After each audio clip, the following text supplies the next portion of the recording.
यह निश्चित रूप से अब तक का सबसे क्रूर कसाई है और वह अपने ही बेटे को बिना किसी हिचकिचाहट के बेरहमी से मारने के लिए तैयार है। उसका साथी लड़के को बचाने के लिए जल्दी से आगे बढ़ता है, लेकिन कसाई लोहे की रॉड उठाकर उस पर हमला करने की कोशिश करता है।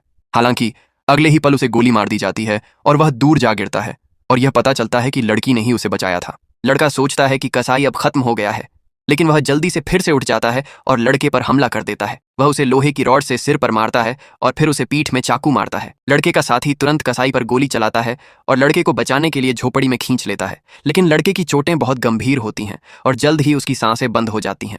यह स्पष्ट है कि उसके पिता न केवल एक भयानक कसाई बन गए हैं, बल्कि उन्होंने अपनी मानवता भी पूरी तरह से खो दी है। लड़की साथी से पूछती है कि ऐसा क्यों हुआ और साथी बताता है कि उस बक्से में अनगिनत बुराई की आत्माएं सील थीं। कसाई ने न केवल बक्सा खोला, बल्कि उसने उन आत्माओं को भी निगल लिया, जिससे वे आत्माएं उसके शरीर पर कब्जा कर बैठीं और उसे एक बेरहम हत्यारे में बदल दिया। अब उसका एकमात्र इरादा कत्ल करना है।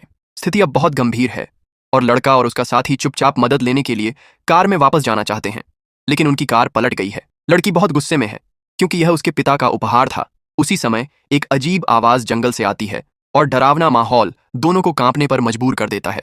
फिर वह भयानक कसाई सामने आता है।